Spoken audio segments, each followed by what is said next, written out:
ৰন্ধন গেছৰ দাম বৃদ্ধি হৈছে। ঘৰুৱা গ্ৰাহকটো 60 টকা আৰু যিটো ব্যৱসায়িক ৰন্ধন গেছ সেইটো দাম বাঢ়িছে 115 টকা। আমাকো বিভিন্নজনে আজি ফোন কৰি আছে, জনাই আছে যে ৰন্ধন গেছৰ মূল্য বাঢ়িছে, আপোনালোকে প্ৰতিবাদ কৰিব লাগে, ভালকৈ কিবা এটা বিৰোধ কৰিব লাগে, আপোনালোকে লাগিব লাগে।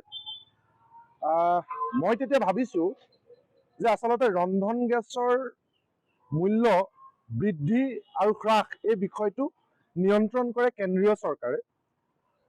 আৰু যিহেতু অসমত এতিয়া নিৰ্বাচন ৰাজ্য চৰকাৰৰ অৰ্থাৎ বিধানসভাৰ, গতিকে ইয়াত কেন্দ্ৰীয় চৰকাৰে দাম বৃদ্ধি কৰিছে আৰু ৰাজ্য চৰকাৰে ইয়াত বঢ়াব কমাবলগীয়া একো নাই, কাৰণ দাম বৃদ্ধিৰ অফাৰটো দিছে কেন্দ্ৰীয় চৰকাৰে।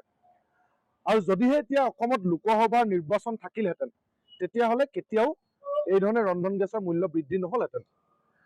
আৰু ৰাজ্য চৰকাৰ নিৰ্বাচন, আৰু যিহেতু ৰাজ্য চৰকাৰে ৰন্ধন গেছৰ মূল্যটো নিৰ্ধাৰণ নকৰে, গতিকে ৰাজ্য চৰকাৰে এই সম্পৰ্কত এতিয়া কৰিব লগা একো নাই। কেন্দ্ৰীয় চৰকাৰে দাম বঢ়াইছে, ৰাজ্যত মৰে সাজে বৃদ্ধি হয় কিবা হয়, কেন্দ্ৰীয় চৰকাৰৰ ইয়াক লৈ কোনো গুৰুত্ব নাই। অৱশ্যে যদিও যে কেন্দ্ৰীয় চৰকাৰ আৰু ৰাজ্য চৰকাৰ, কেন্দ্ৰ আৰু ৰাজ্য দুই ঠাইতে যদিও বিজেপি দলৰে চৰকাৰ, সেইটো এটা বেলেগ কথা, কিন্তু ৰন্ধন গেছৰ মূল্যটো বৃদ্ধি কৰিছে কেন্দ্ৰীয় চৰকাৰে। গতিকে অসম চৰকাৰ কৰিব লগা নাই, ৰাজ্যতহে নিৰ্বাচন।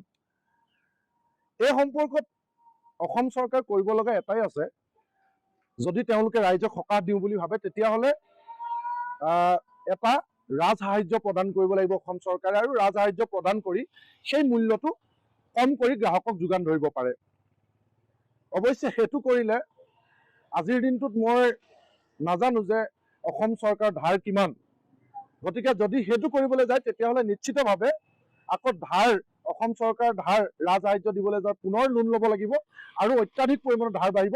তাৰে বোজা আকৌ অন্য ফালেদি মাছ নহয় জিজি বুলি খোৱা নিচিনাকৈ অন্য ফালেদি বেলেগ বস্তুৰ ওপৰত দাম বৃদ্ধি কৰি সেই ধাৰ পৰিশোধ কৰিব লাগিব। গতিকে মই ৰাইজক এটাই কৈছোঁ, যদি কিবা অফাৰ দিয়ে ৰাজ্য চৰকাৰে এতিয়া বৃদ্ধিৰ পাছত, এতিয়াই ল'ব কিন্তু দেই, পিছলৈ নল'ব। কাৰণ যদি নিৰ্বাচনৰ পিছত দাম কমাম বুলি কয় তেতিয়াহ'লে যেনেকৈ 420 টকা ৰন্ধন গেছ ইলেকশ্যনৰ পিছতে যে 1250 টকা হৈছিল, ঠিক তেনেকৈ মাইক্ৰ' ফাইনেন্সৰ ঋণ যেনেকৈ ইলেকশ্যনৰ পিছত আমাক ভোট দিয়ক মাফ কৰি দিম বুলি কৈছিল, 50,000 মাফ কৰি দিম, 1 লাখ মাফ কৰি দিম বুলি কৈ 10,000 বা 20,000 মাফ কৰি দিছে, ঠিক তেনেকৈ ৰন্ধন গেছৰো মূল্য হ্ৰাস কৰিম বুলি কৈ ইলেকশ্যনৰ পিছত 5 পইচা বা 50 পইচা হ্ৰাস কৰি ঠগিব পাৰে। গতিকে যদি ৰাজসাহায্য দিব লাগে ৰাইজে এতিয়াই লওক চৰকাৰৰ পৰা, এতিয়াই দাবী জনাওক।